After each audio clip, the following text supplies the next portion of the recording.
What's going on, guys? It's Nick here, back in the video. Draft season's basically here, so I figured it'd be a good idea. Take a look at my rankings, see who has changed the most recently. I'll be using my half PPR rankings for this, but obviously, if someone drops, let's say, half a round in half PPR, they're not going up in other formats. So it will be different how much people rise or fall in like half PPR, full PPR standard.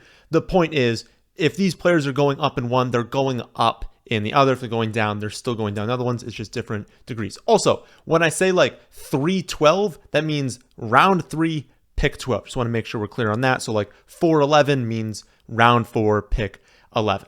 So first up, we've got Nick Chubb. He's only up 2 spots, but it was 2 spots in round 1, so that's still a decent rise. I now have him at 109, so round 1, pick 9. I don't really think I need to sell you on Nick Chubb. I think everyone here knows that I like him. I think everyone else kind of likes him this season, but I wanted to mention him because I moved him ahead of Stephon Diggs and AJ Brown in round 1. I think a lot of people have asked me about where to kind of take him in round 1. So again, my answer is pick 9 overall. And my answer is also yes to all the people who are like, I really like Nick Chubb. I want to take him a little bit higher than you have him ranked, just to keep your options open. A lot of people just don't feel totally comfortable starting off with even Kelsey, but like a wide receiver in round 1, just because it kind of closes off a few different build types. Take him. Even if it's like 1 or 2 spots ahead of where I have him ranked, I think Nick Chubb's a great pick. Then you take him there. Again, just kind of alluding to what I was saying before, or talking about what I was alluding to before, I guess. By closing off, I mean, like, some people are just a little bit scared that if you take a wide receiver end of round 1, let's say at the wraparound into the beginning of round 2, it's also not that great for running back because maybe Chubb goes off the board, maybe the player we're going to talk about in a second goes off the board, and so you're like, ooh, don't let running back again, so you go with wide receiver because now you don't have an option for really quarterback or tight end. So now you have 2 wide receivers. Then what if you get to like the late 3rd round, and again, there's not great options at those positions. So you're like, okay, well, now I have to take another wide receiver, and you start just taking wide receivers, and you're like, I have too many in this position. And so by taking Chubb, even if he's really close to these other wide receivers, it just opens up hero RB if you really need to go with a lot of wide receivers. It opens up the possibility for even like a double running back start and then completely abandoning running back. It just opens up all different build types besides RB0, and many of you don't even want to do RB0 anyway. So yeah, great pick in that mid to late first round, any format. Running back I was alluding to before with saying you could pair Chubb and this player is Saquon. He's up 7 spots over the last month.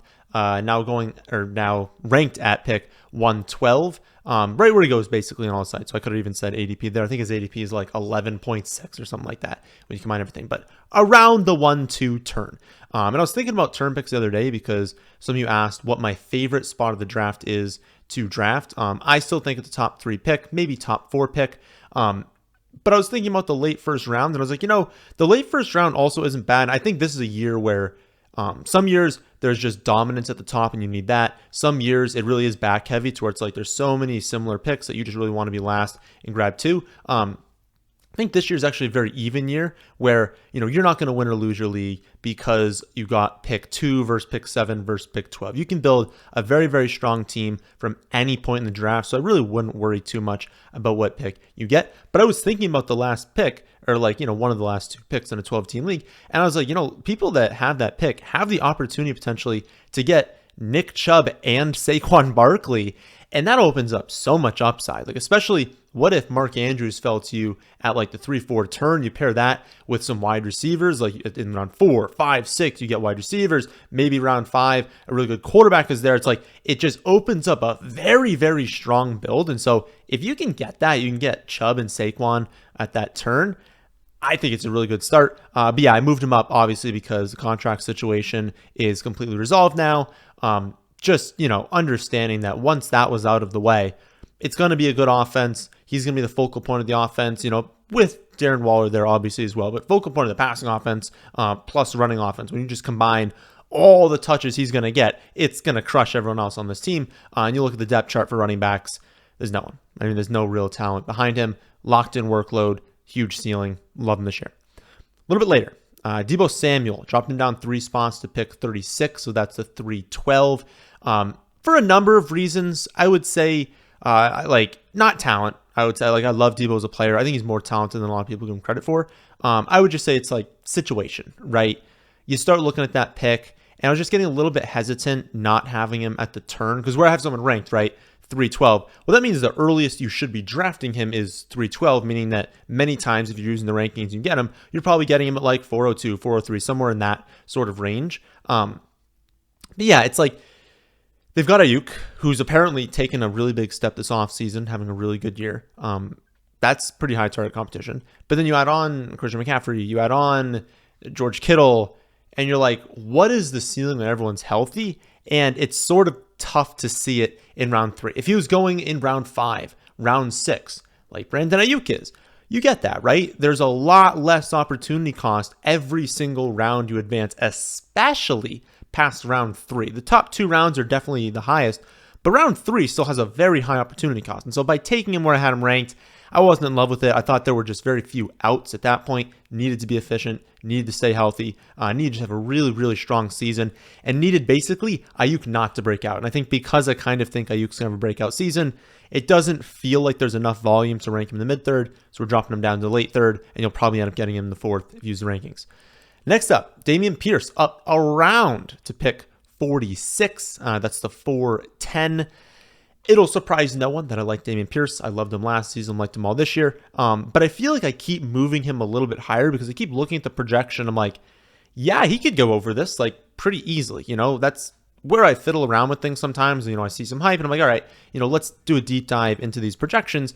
And I did. I looked at his projection. I'm like, there's plenty of room to go up. And so I bumped him up a little bit more. He had 250 touches last season while missing, the final month of the year on a Houston team that won once in games that he was playing in. Like, Pierce is a 20-touch running back.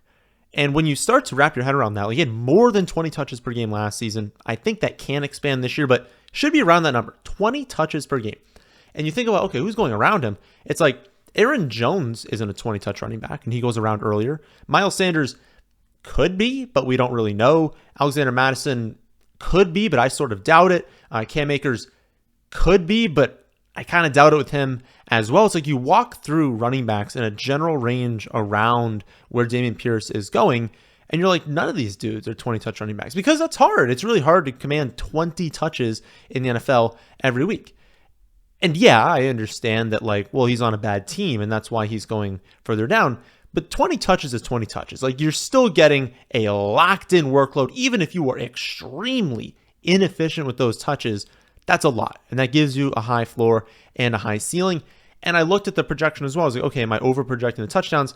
I had him projected to score 5.7 rushing touchdowns. Right now, like with raising him in the rankings, projected to score 5.7 rushing touchdowns.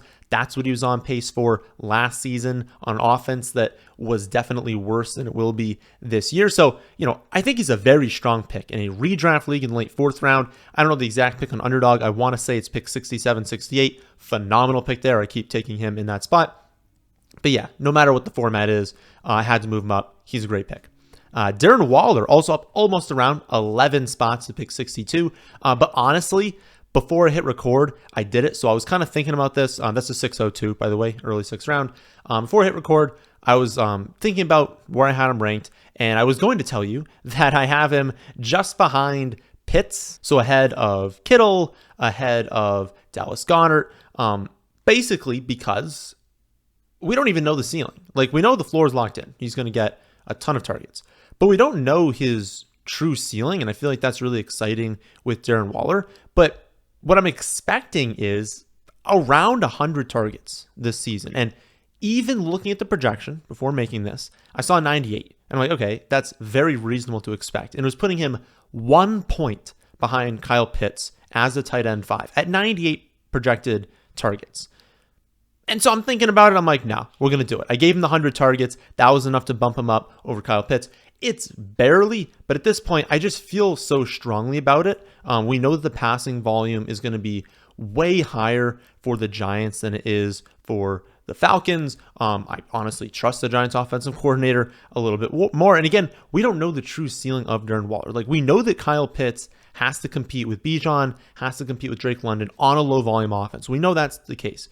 Waller, I mean, he could legitimately dominate the target share. Like, he could win it, but he could also dominate it. You know what I'm saying there? Like, with London and Bijan on the Falcons, I don't think Kyle Pitts can dominate those two in target share. But would anyone be shocked if Waller goes out there and just starts commanding like double-digit targets every single week, being used as a wide receiver one, and we're like, oh yeah, that's what he was doing before he got hurt. Now he was brought in to be that guy because they don't have a wide receiver one. Yeah, I guess that made a little bit of sense. And all throughout camp, they were telling us that he was already dominating the targets. So yeah, you'd think it would transition into the season. So I love him. Again, I was going to tell you he's fifth. He's fourth at this point. I bumped him up right before doing the video. James Cook also bumped up 20 spots over the last month, up to pick 76. That's the 704. Also, this is when I keep saying those for a 12-team league. Another camp riser. And actually, keep changing up the video here. I was going to talk about Dameon Harris later in the video. He's down 13 spots to pick 136. That's the 1204. Let's just talk about them both together. I think that makes a little bit more sense. So basically, I moved James Cook up because every single report, like whether you're talking about a beat reporter, the players on the team, the actual team themselves, every single one is saying James Cook is the running back one, that Harris and Murray are competing for that number 2 spot. And so I'm looking at that like, okay, I mean, I'm not drafting Dameon Harris in leagues if he's competing with Latavius Murray, a person that we always brush off being like, oh, it's Latavius Murray. Then he goes out there, he has a few receptions, he does good in pass protection, he doesn't get hurt, he does fine enough on the ground, coaches love him, and they end up throwing him out there and we're like, oh yeah, like this happens every single time. Maybe we should have trusted that they would actually use him. So I don't really want to, play with Harris here, especially with Harris's new injury. And so I bumped down Harris. I give most of that to Latavius Murray. Fine. But then you think about it more and you're like, okay, so James Cook is an explosive player. He is phenomenal in the receiving game. He had no role like inside the 10-yard line last season, but Singletary is gone. And so if there's even a chance he's going to get a few of those carries, that's awesome. On an explosive offense, so not only is he explosive, the offense is explosive.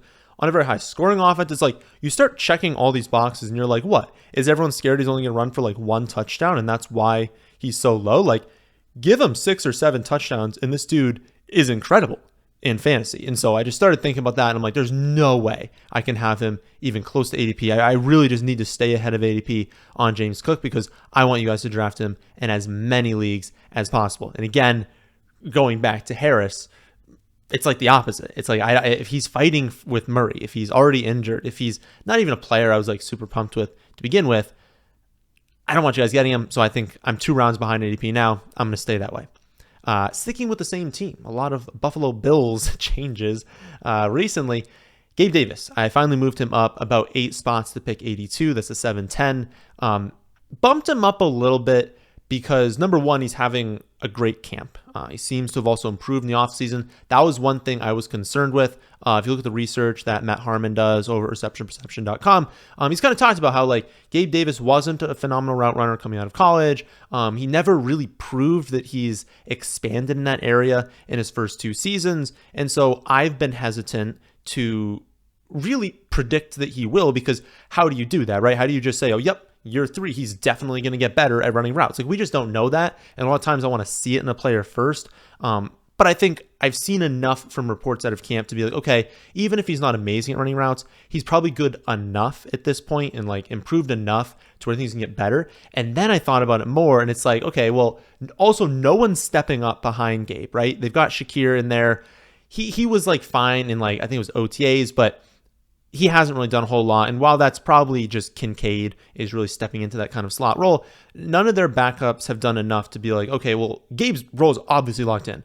He ran like 1 billion routes last season. That's going to continue this year. You think about how much he talked about the high ankle sprain last season and how much we know historically high ankle sprains are the worst. They really just derail your season. He talked about that being like, yeah, I mean, obviously it was terrible trying to come back from that. It was like obviously painful, but it just impacted him. He was never 100%. And so you think about that and you're like, okay, like even moving him up a tad ahead of ADP, I have him as the wide receiver 38. And last season with him being worse, reportedly a worse player because he's gotten better in the offseason, with this high ankle sprain early in the season, he was 35th in points per game.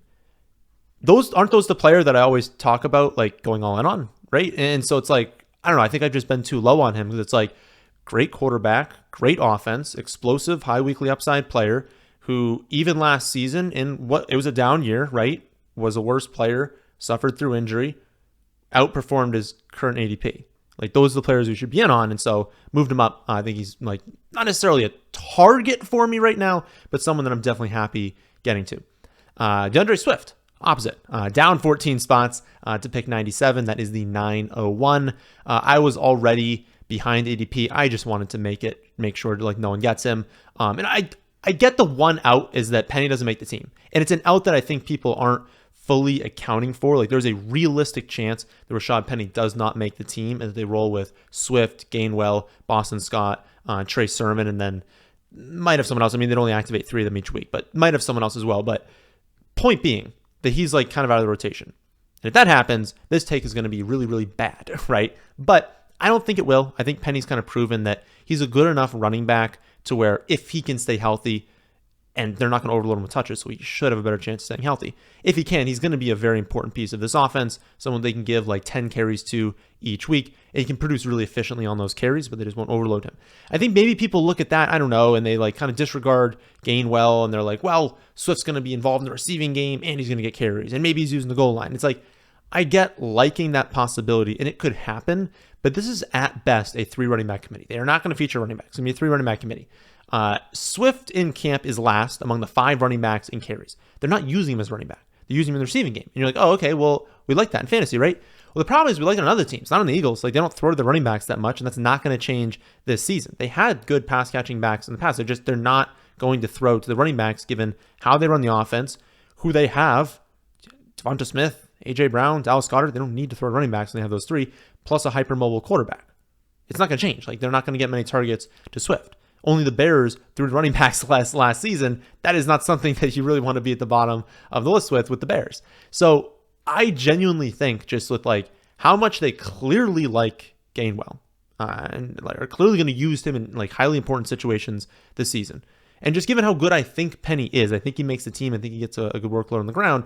It's like, how do you combine all of that with all the other players they have in this offense and think that Swift is some like spectacular pick? Like it really just feels like you're hoping for an injury at that point. You know, round 7 is not where you like speculate on hopefully an injury. Like he goes 10 picks before James Cook. We just talked about how James Cook is the unquestioned lead back of the Buffalo Bills. How does that make any sense? Like the potential number 3 running back on the Eagles is going 10 picks before the number 1 running back on the Bills. Come on, James Cook is a way better pick. And then finally, Kadarius Toney, down 41 picks to pick 119. That is the 10-11. I'm now 2 rounds behind ADP. I will stay 2 rounds behind ADP. Obviously, this is because of the injury, but it's more because of what has happened because of the injury. And I don't think ADP has caught up with it enough yet. And I think people think that it's like, okay, he's doing this because he thinks he's going to miss like the first month of the year, that he's going to miss so much time. He can't really get healthy after that. No, like I would have him ranked here even if he was healthy in week 1, which is a possibility that he's out there in week 1. I dropped him here because he's going to miss most or all of camp in a year where he needed to develop. You know, we talked about how Gabe Davis is having a great camp, a great offseason. Seems like he's kind of taken a step forward in route running. I wanted to be able to say the same with Toney because he's such an amazing player with the ball in his hands. But if you're not commanding targets and you're forcing Kansas City to design you 5 or 6 looks a game, that caps your ceiling. And it gives you a scary low floor in weeks that they're not designing you looks because you can't command them on your own. And so I was hoping this offseason he would get all these reps in camp and they'd be like, yeah, he's commanding targets. But if he's going to miss most or all of camp, how am I supposed to know that at this point? Sky Moore's having a great camp. Rashee Rice, you know, the rookie they took in the 2nd round this year, he's reportedly doing really well. A little bit banged up at one point, but it seems like he's going to be pretty decent this season. People are high on Richie James. People really like Justin Ross. For those of you who are in super deep leagues, he's doing really well. He's got a lot of upside. It's like you start scrolling through all the names and you're like, do we really think Toney is just breaking out this season? No, I think he's going far too early. Had to crater him in the rankings. So those are the biggest changes I've made to the rankings recently. If you want to see exactly where I have everyone ranked for every single scoring format, including now 3 wide receiver leagues. So I have separate rankings for half PPR leagues, let's say, as an example, with 2 starting wide receivers, and then another set of rankings for 3 Plus, you could use the custom rankings to do that on your own, but on the site now has both of those, thefantasyfootballadvice.com. And if you want to see all those rankings for free, all you got to do is check out the Underdog promo in the description box down below. Minimum $10 deposit into your first Underdog account with promo code FFA. That's going to get you all of my rankings the following morning. It's that easy. So that'll do it for this one. Hope you all did enjoy. If you did, how about hitting the like button, and how about subscribing to the channel if you're new here? Thanks for watching.